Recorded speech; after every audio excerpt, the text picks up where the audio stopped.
Hello, family. Angela Cage here with Cage Collaborations LLC. And today I want to talk to you about training people on how to treat you. The highly revered Maya Angelou said, "People will forget what you said, and people will forget what you did, but people will never forget how you made them feel." And this is true when people make you feel good. They recognize you, they honor you, and they show you respect. But this is also true when people make you feel bad. They may have disregarded you, they upset you, or they hurt your feelings. Now, when someone has hurt or upset us, it's our responsibility to let them know.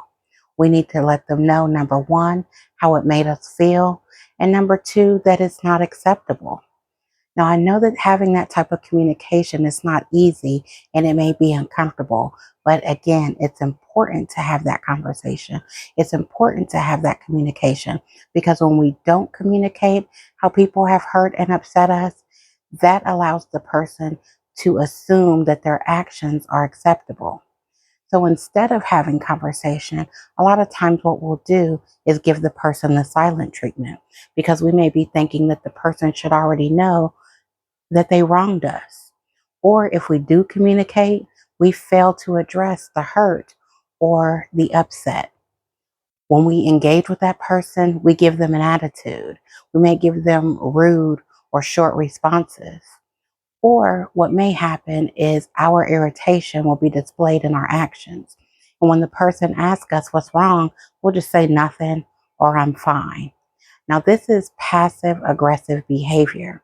And if we go too far with that, then we may be tap dancing on the line of engaging in emotional abuse. And we do not want to intentionally hurt people who hurt us.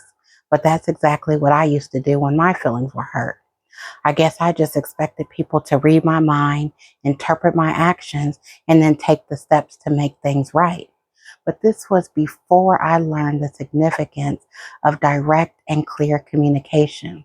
Now, if you viewed my video on the value of a nurturing village, you learned that I am now big on communication. And if you missed that message, go on over to the YouTube channel and check it out.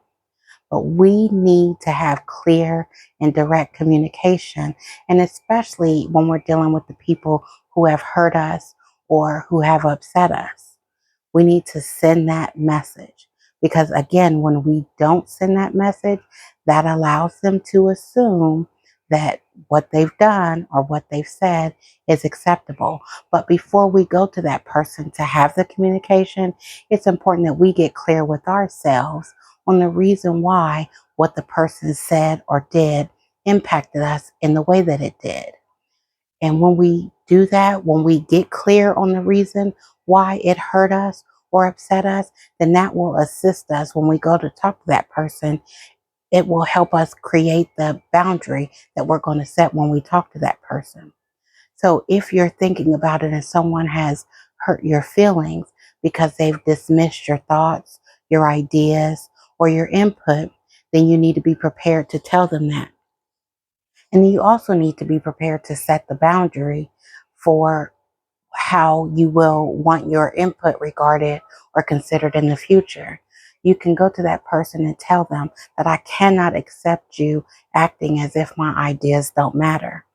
Now, if someone has upset you because they constantly skip out on an appointment that you set with them, they constantly schedule time with you, but then they don't show up, then you need to be prepared to tell them that. And then you also need to set the boundary for how you want your time regarded. You can let them know that it's unacceptable for you to schedule time with me and then not show up without giving me a heads up. And if someone has hurt you or they've upset you because they failed to respond to your calls or texts after you all have been engaging, then you need to be prepared to tell them that. And you also need to set the boundary for what you expect in the relationship with regard to communication. You can go to that person and let them know that I don't appreciate you ghosting me and then coming back as if nothing has happened. And then you also may need to ask for an explanation so that you can have further clarity. But the point is to set the boundary. You need to set the boundary because setting the boundary draws the line in the sand and clearly expresses what you will not tolerate. And once you set that boundary, that actually puts the ball in their court. They now will decide, are they going to respect the boundary that you set, or are they going to violate it?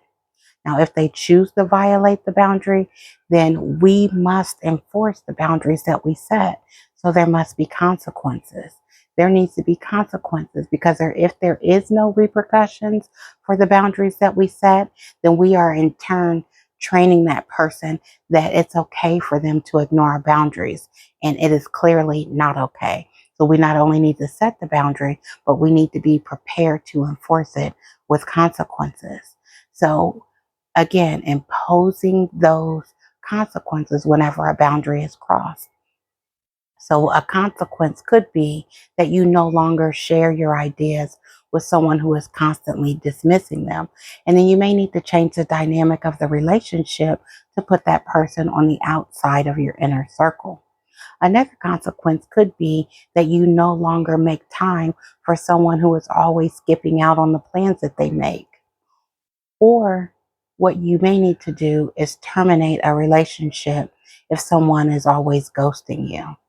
But the point is that you set a boundary and you enforce a consequence whenever they decide that they're not going to respect the boundary.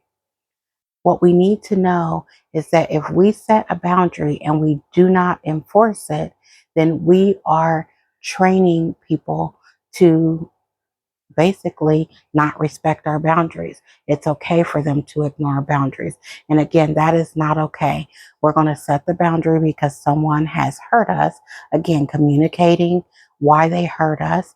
And then we're going to let them know what we expect, what we will tolerate. And if it's something that we won't tolerate, if they decide to cross that boundary, then we are going to enforce the consequence.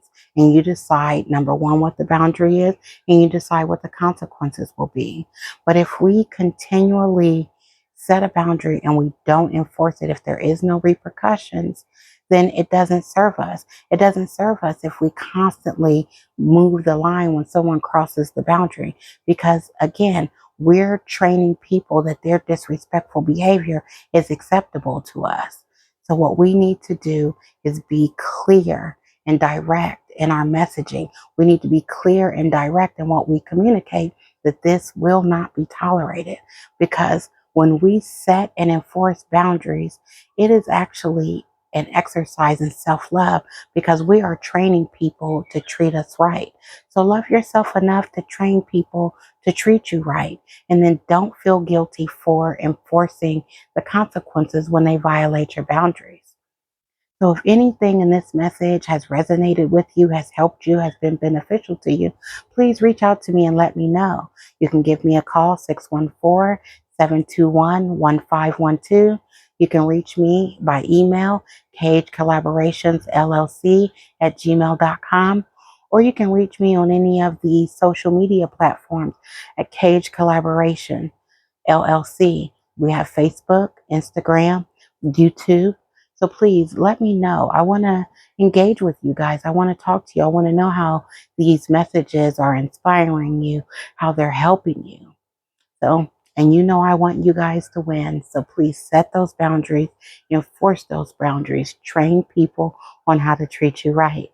Make it a great day. I love you all always.